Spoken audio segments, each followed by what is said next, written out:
but I am their boss, and at a certain point, it crosses a line. To quote Rodney Dangerfield, Hollywood, the dream factory, where stars are born, egos are fed, and PR interns crank out half-hearted apologies between Starbucks runs. We see the glitz, the glamour, the blinding red carpets. But behind those Versace suits and Oscar smiles, there's a graveyard of racist moments the industry pretends never happened. Some celebs slipped once and tried to do better. Others built empires off ignorance, privilege, and oops, did I do that energy, and still act brand new when the internet drags them. This isn't just about cancel culture or clapbacks. This is about pulling the silk curtain and exposing the stuff Hollywood keeps hiding under its gold-plated rug. So here are the 25 biggest jerks in the history of Hollywood you didn't know were racist. Number 25, Johnny Depp. Charisma, courtrooms, and colonizer cosplay. Let's get into it. Johnny Depp, the brooding bad boy of Hollywood, has played everything from pirates to gangsters, but his most controversial role is Tonto in The Lone Ranger, a Native American sidekick played by a white guy in red face. We'll get this whole misunderstanding cleared up. The United States Army. Depp claimed he had some native blood, then leaned into that claim to justify his role, complete with war paint, feathers, and a performance critics called a cartoonish stereotype. He said he was honoring Native people, but what he did was profit off a caricature, reinforcing centuries of misrepresentation. And that's not the only incident. Johnny once wore a Native headdress on a magazine cover, turning sacred tradition into edgy fashion. Native activists were pissed, but Hollywood looked the other way as always. Even during his highly publicized court battles with Amber Heard, defenders deflected from everything else in his past, including racial controversies, just to keep him in the misunderstood genius box. Here's the question. If you're honoring indigenous culture, why not step aside and let actual Native actors tell their own stories? Depp's biggest role might have been himself, a charming face Hollywood used to whitewash history for profit. Number 24, Scarlett Johansson, the whitewashing queen of Hollywood. Scarlett Johansson is an A-list actress, box office queen, and the poster child for Hollywood's whitewashing addiction.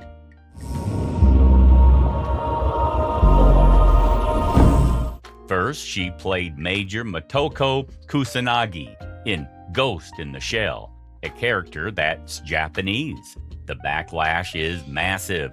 Asian fans called it out, critics dragged it, and Scarlett Jo doubled down saying, "I should be allowed to play any person or any tree." A tree, Scarlett? Then came Rub and Tug, where she was cast as a real-life trans man. Once again, the LGBTQ+ community pushed back. And her response was, tell them that they can be directed to Jeffrey Tambor, Jared Leto, and Felicity Huffman.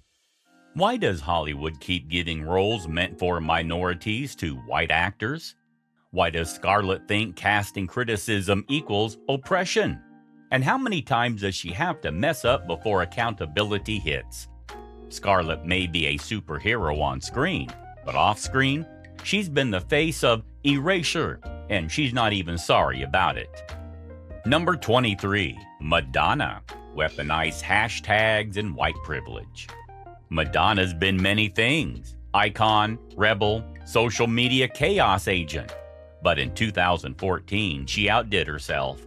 She posted a pic of her adopted black son, Boxy, with the caption, #Dissin'. Yes, she typed that word and hit the post on Instagram. The backlash came fast and hard. Everyone asked, Madonna, what the hell? Her defense? It's affectionate. My son's okay with it. Ma'am, that's not how any of this works. She deleted it, apologized. But the internet? It doesn't forget. This became the blueprint for how white celebs use love as a shield for ignorance.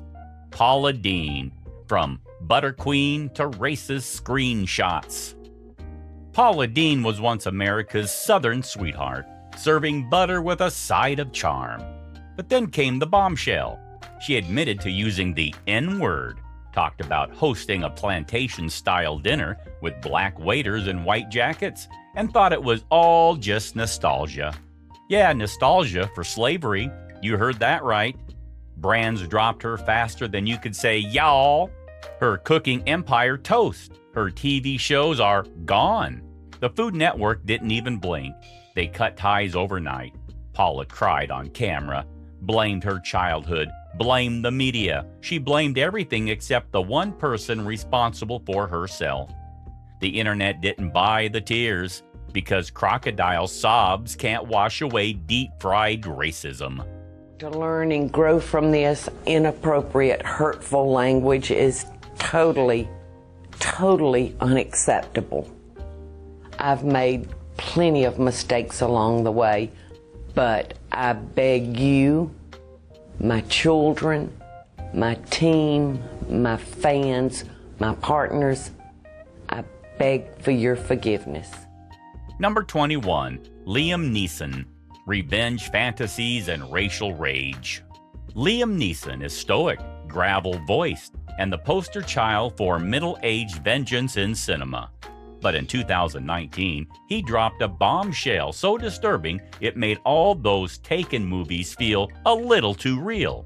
He told a reporter that years ago, after someone close to him was assaulted by a black man, he went out walking the streets hoping a random black man would have a go at him so he could kill him. Not a suspect, not the actual attacker, just any black man. And he said it like he was sharing a dramatic monologue. Cool tone, no PR filter, no context to soften the horror.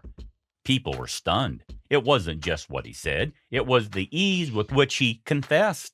It was like it was some casual phase he had outgrown, called it a shameful moment, and claimed he sought help, but the damage was already done. Underneath all that Hollywood stoicism was a man who once let rage turn to pure racial hate and proudly told the world about it, expecting empathy. Number 20, Sharon Osborne, live TV meltdown of the year. On the talk, during a discussion with Piers Morgan's attack on Meghan Markle, Sharon Osborne went from host to hostile real fast. She demanded her black co-host explain what was racist about Piers' comments, loudly, defensively, and on national TV. She kept cutting her off, getting aggressive, and completely ignoring the emotional weight of what was being discussed. The reaction? Instant. Viewers were stunned. Clips went viral. Former colleagues came forward with accusations of racist and abusive behavior behind the scenes. Sharon claimed she was being thrown under the cancel culture bus. But when did the receipts start rolling in? It was less about cancel culture and more about consequence culture.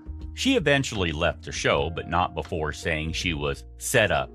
Sure, Sharon, because racism accusations just fall out of the sky for no reason, right? Number 19, Jimmy Fallon, the "it was just a sketch" defense. Jimmy Fallon, the late-night golden boy, always gives off goofy, inoffensive anger. But in 2020, a clip from Saturday Night Live in the early 2000s resurfaced, and it was him in full blackface doing a Chris Rock impression. See Who Wants to Be a Millionaire? And guess what? Not a lot of black folks on the show. Yeah, the wig, the exaggerated mannerisms, dark makeup, all of it. People were like, wait, how did this air on TV? And more importantly, how did it take 20 years for this to become a thing? Jimmy apologized, of course. He said it was a terrible decision and that there was no excuse. But here's the thing. This wasn't just a one-time sketch gone wrong. It was a symptom of an industry that allowed racism to be punchlines as long as the audience laughed. And Jimmy? He got a mild slap on the wrist. A few days off, then it was back to laughing with celebrities like nothing ever happened. Number 18, Doja Cat. Chat room chaos and slurs that don't disappear. Doja Cat's rise to fame was wild with memes, hits, viral videos, and major collaborations. But in 2020, the internet caught wind of her hanging out in shady racist chat rooms, allegedly making offensive jokes, flashing, trolling, and dropping slurs, some targeting black people despite being a black woman herself. I learned if you sunk a dunker, you can be anybody. Hey, ADD, why didn't you want to know what I learned today, man? Why you have to focus in on the beautiful lady there? With another comment. I learned that we could have been anybody. Hey, ADD, you look Arabic, are you? Even worse, an old song of hers called "Didn't Do Nothing" resurfaced, a term often used in white supremacist circles to mock black victims of police violence. That wasn't just messy, it was dark. Doja denied a lot of it, saying it was taken out of context. She dropped a vague, half-hearted apology, then ghosted and came back with a new album like nothing ever happened. Bold move. I'm gonna start with, I'm very sorry to anybody who's taken offense, to anybody who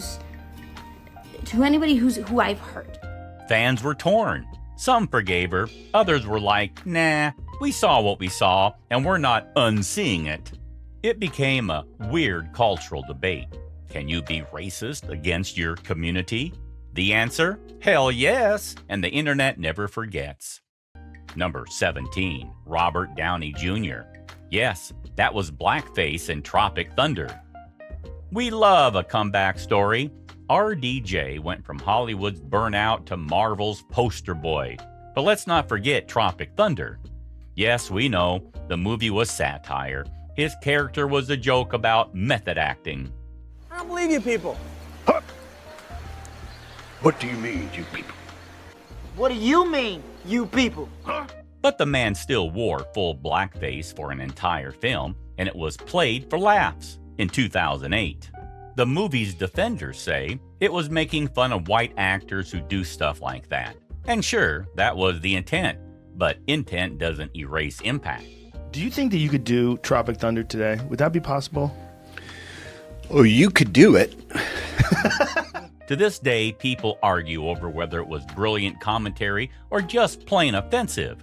RDJ said he hesitated about the role, but did it anyway. And honestly, the fact that no one in the studio said, maybe let's not do this, that says a lot. Number 16, Iggy Azalea, Twitter fingers, and cultural vulturing. Ziggy Azalea had a massive breakout in 2014. A white girl from Australia, rapping with a southern U.S. accent. And from the start, people were like, okay, what's going on here? She was accused of appropriating black culture, profiting off of it, and then mocking it. But the real backlash came when her old tweets resurfaced, full of anti-black, anti-Asian, and racist jokes that weren't even trying to be subtle or ironic. And when people called her out, she doubled down, got defensive, claimed people were just haters, and even threw shade at critics instead of owning up. Eventually, she offered a half-hearted apology and blamed immaturity. But the damage was done. Iggy became the poster child for what happens when you borrow the culture, ignore the struggle, and act like you invented the blueprint.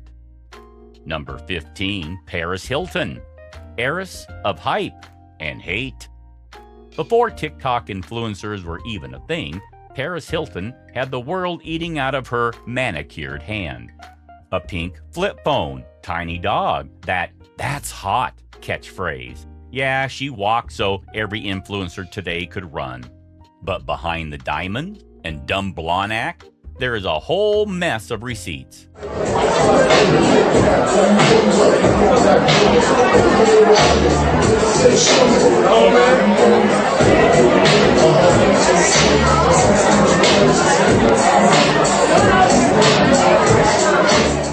She got caught on tape dropping the N-word like it was casual slang, the F-slur. She tossed that around too.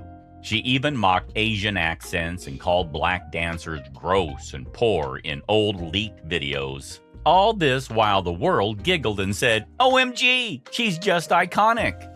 Did she own up to it? Not really. She hit us with the classic, "It was a joke," and "You misunderstood me" defense. Like, girl, it's 2025. We all know what a slur sounds like. Let's be real. Paris wasn't just famous for being famous. She was protected for being rich, white, and untouchable.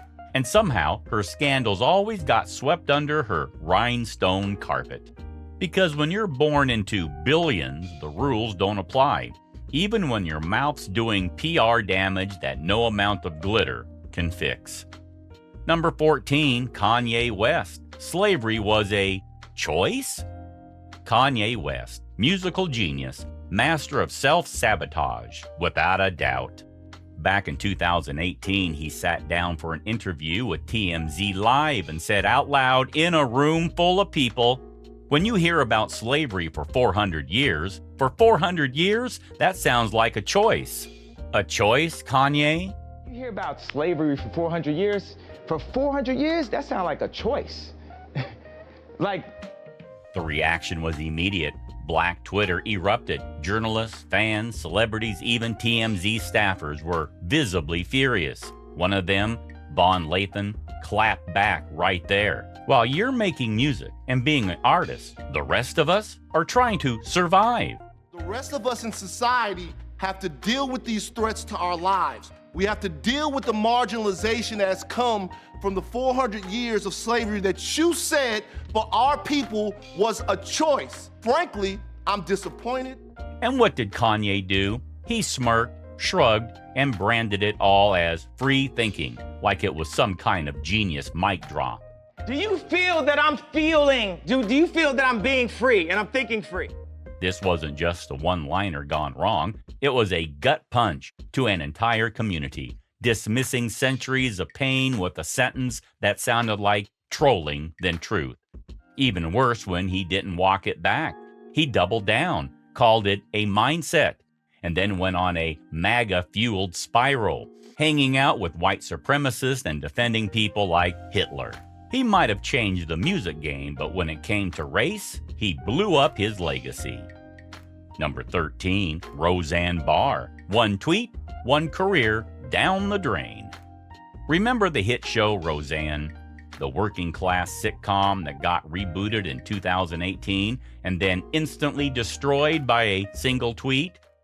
And that's just the beginning of the backlash coming fast and furious after that tweet about Valerie and Jarrett. Maybe it's not so fair that only some people have to apologize for what they say and some get a pass. Roseanne, fully grown and fully aware, decided to tweet about Valerie Jarrett, a former Obama advisor. She said, "Muslim Brotherhood and Planet of the Apes had a baby equals VJ."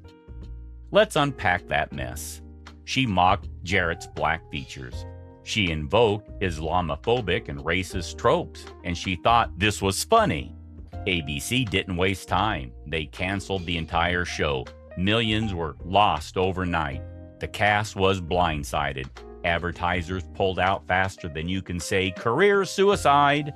Roseanne blamed Ambien. The drug company hit back with one of the coldest corporate clapbacks in history. Racism is not a known side effect of any Sanofi medication. Iconic, but the damage was done. One tweet, one ego, one crater-size downfall. Number 12, Mel Gibson. The racism hit parade nobody can forget. If there's a Mount Rushmore of Hollywood scandals, Mel Gibson's head is already chiseled in. 2006 DUI arrest.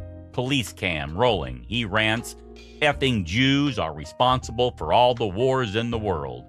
Then, 2010, audio leaks. He's screaming at his girlfriend. "If you get raped by a pack of N-words, it's your fault." I don't work around in tight clothes. I stay at home for most of the time. Public and it's a embarrassment to me. You look like a unheat. And if you get raped by a pack, it's only your fault. All right? Yeah, that happened. Those words came out of Braveheart's mouth. Hollywood paused, briefly. Then came Hacksaw Ridge, Oscar noms, and red carpets like none of it ever happened. Why? Because if you're white, male, profitable director with a war movie, Hollywood forgets fast. He blamed booze, dark times, and mental health. But no apology can rinse out that much hate. Number 11, Tina Fey, comedy queen or problematic prince? Great time to be a lady in America. And not just because of that new yogurt that helps you poop. Tina Fey, one of the sharpest minds in comedy. She gave us 30 Rock, Mean Girls, Unbreakable Kimmy Schmidt. No doubt she's got range, wit, and iconic status. But even queens slip, and when Tina slips, it's usually on a banana peel of racial stereotypes. Joke, but I am their boss, and at a certain point, it crosses a line. To quote Rodney Dangerfield, We're talking about blackface gags, jokes that reduce entire cultures to punchlines. And let's not forget that Kimmy Schmidt plot twist where Native American identity was treated like a quirky costume reveal. Yikes! In 2020, she asked streaming platforms to remove those blackface episodes. Some called it growth, but others couldn't ignore the facts. She wrote them, produced them, approved them, and only pulled the plug once the internet lit the match. Then came the classic celeb fallback. I meant well. Cool intention, but the harm was still done. Being clever doesn't cancel out the damage. And it sparked a louder conversation. When white women in comedy punch down, does it make it okay? Or have we just been too busy laughing to notice who's getting bruised? Either way, Tina's legacy is a reminder that even comedy royalty needs a reality check. Number 10, Justin Timberlake. The art of using black culture, then dipping. Let's talk about Justin Timberlake, the guy who borrowed from black culture to build a solo career, only to step back the moment things got uncomfortable. It started way back with NSYNC, hip-hop influence, black choreographers and R&B producers. Then came Cry Me a River, Sexy Black, and full-on cool white boy status. But when Janet Jackson took the fall for the 2004 Super Bowl wardrobe malfunction, Justin said nothing. He stayed quiet while her career took a nosedive and she got blackballed by the industry. He vanished from the narrative like he was never part of it. And there could have been ways that I could have gone about it and handled it better. He kept climbing. She got shut out. Justin Timberlake left you hanging out there? I am speaking to Miss Jackson. Then came his 2016 BET Awards tweet.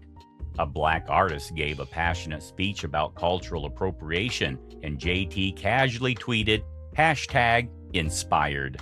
If you have no interest in equal rights for black people, then do not make suggestions to those who do. Sit down. The clapbacks were immediate and ruthless. People dragged him for staying silent when it mattered and reminded him of Janet, of how he dipped the moment things got real and uncomfortable.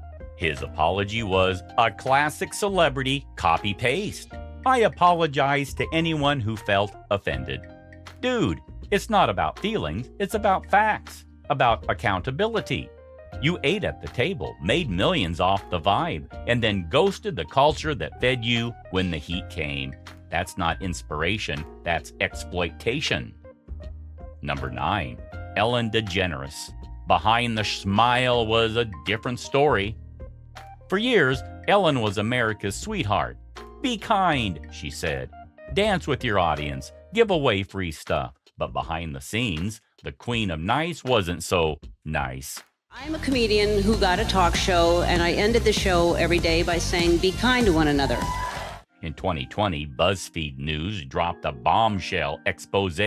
Former staff accused Ellen's show of being toxic, racist, and emotionally abusive.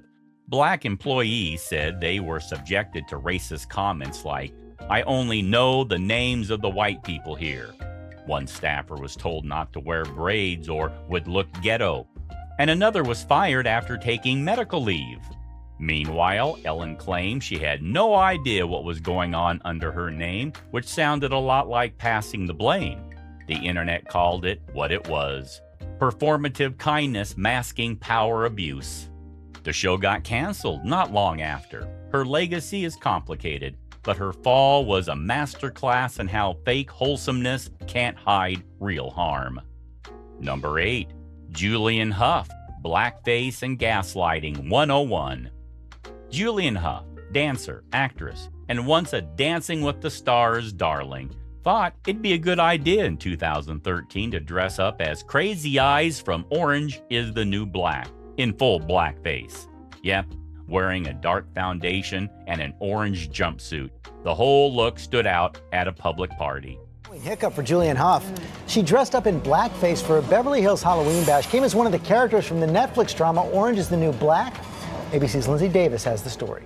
And when people were like, "Girl, what were you thinking?" she hit them with the classic, "I didn't mean it that way" excuse. She apologized, but also claimed she was just trying to honor the newsflash. You don't need to paint your skin to appreciate a role, especially when that role represents a real-life marginalized experience. Julianne faded into the background after that, trying to rebrand with wellness content and vague energy rituals, but the internet never forgot. Number 7. Mark Wahlberg, from hate crimes to Hollywood's favorite reformed bad boy. Before he was a Hollywood A-lister, Mark Wahlberg was a walking hate crime. At 15, he and a gang of white kids chased a group of black children while screaming racial slurs and pelting them with rocks. The next day, he tried again, ambushing them with no remorse, just violence. Back in the 1980s, Mark Wahlberg was involved in 2 hate crimes. In fact, he was convicted of 2 hate crimes and served some prison time for one of them. But he didn't stop there. At 16, Mark viciously assaulted 2 Vietnamese men. He beat one unconscious with a wooden stick, punched the other in the eye so hard he left him permanently blind in one eye. And why? Because they were Asian. He called them slurs during the attack. He was charged with attempted murder, pled guilty to felony assault, and served just 45 days in jail. Fast forward to fame. Now, he's rebranded as a Catholic family man, all clean-cut and forgiven. But here's the kick. In 2014, he tried to get those felonies erased from his record. He said he turned his life around. People were like, "Turned your life around? Cool, but what about the men you blinded and traumatized?" One of his victims even said, "He's never even apologized." Hollywood? It turned a blind eye and served him blockbuster roles and fat paychecks on a silver platter. Because being white, rich, and buff is the ultimate redemption arc. Let's be clear, redemption's possible, but you don't earn it just by looking sorry. You earn it by facing what you did and making it right. Mark didn't just have a troubled youth, he had a racist, violent one, and Hollywood turned him from a hate criminal to a heartthrob. Now ask yourself, would a black man with that past ever make it out of juvie, let alone onto a red carpet? Number 6, Clint Eastwood, Hollywood's tough guy with a soft spot for racism. Clint Eastwood, the gravel-voiced cowboy, the American icon, the man who built a career off stoic stares and shooting bad guys in the Wild West. Every gun makes its own tune. And it's perfect timing, large one. But off-screen, he wasn't just playing a relic from the past. Kinda is one. Let's rewind to the 1970s. Clint made Gran Torino, Dirty Harry, and the outlaw Josie Wells films, drenched in toxic masculinity and racial stereotypes, and get off my lawn energy before that was even a meme. But it's not just the characters.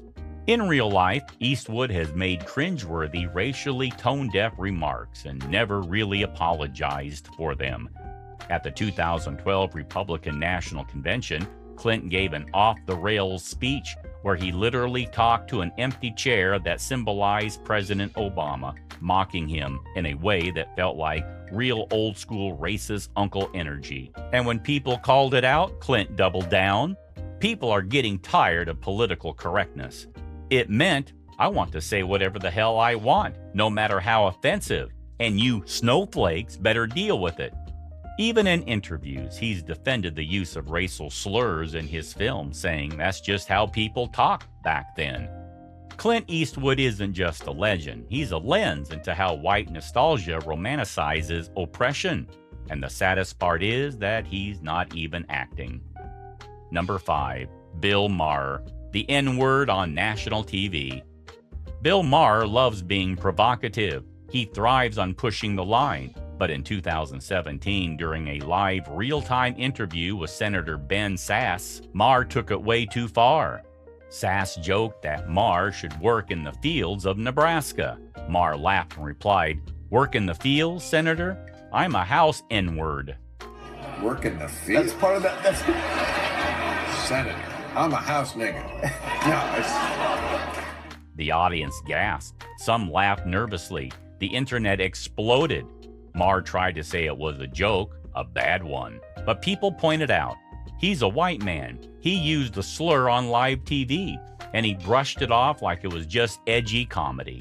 Even Ice Cube came on the show afterward and called him out to his face. It's a word that has been used against us, and you can't use it.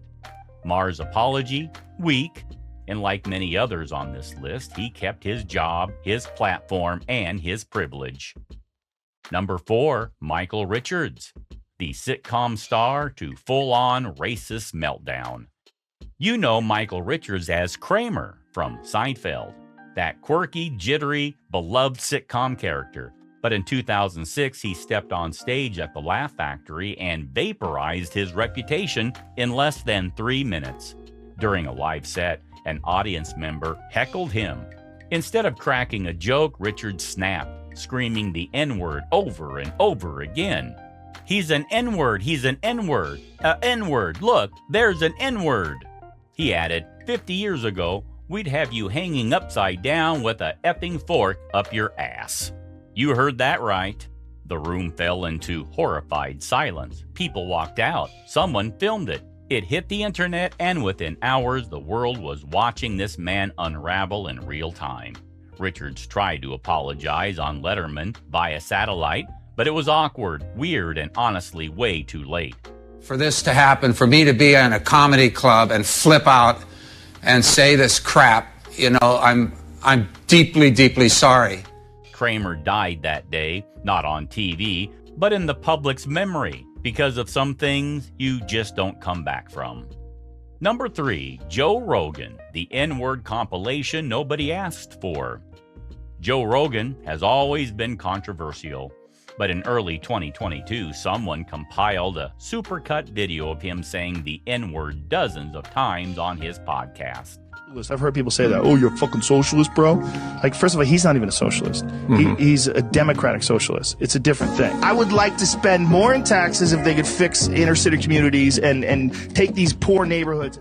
And it wasn't once. It wasn't twice. It was over 20 times across multiple episodes, stretching back years. Even worse, he also told a story about going to a black neighborhood to see Planet of the Apes and then saying, "We got out, and it was like we were in Africa. Yikes."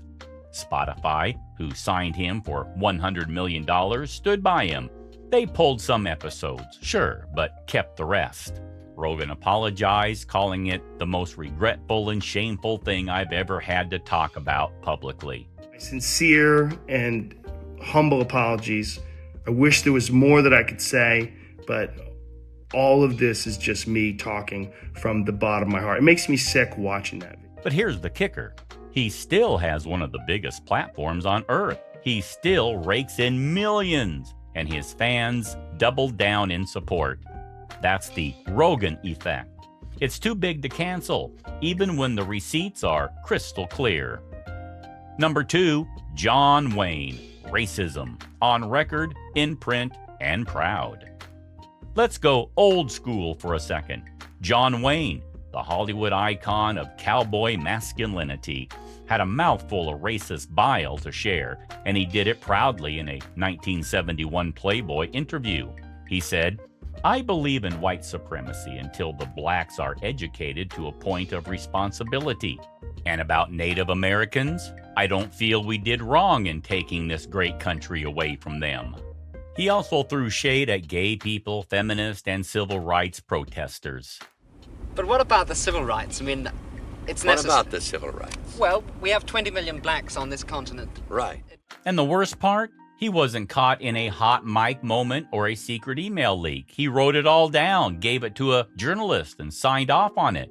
To this day, people still debate whether the airport named after him in Orange County should be changed. Because yeah, when you proudly call yourself a white supremacist, maybe your name doesn't need to be on public infrastructure. Great time to be Number a lady one, in America. Walt And Disney, not just the because king of that new yogurt cartoons that and helps you casual racism.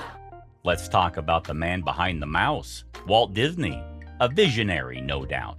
But Disney's legacy is as controversial as it is magical. Behind the pixie dust, there's a long, well-documented trail of racist caricatures in early cartoons, support for Nazi-sympathizing organizations in the 1930s, and allegations that he refused to work with Jews or hire black animators.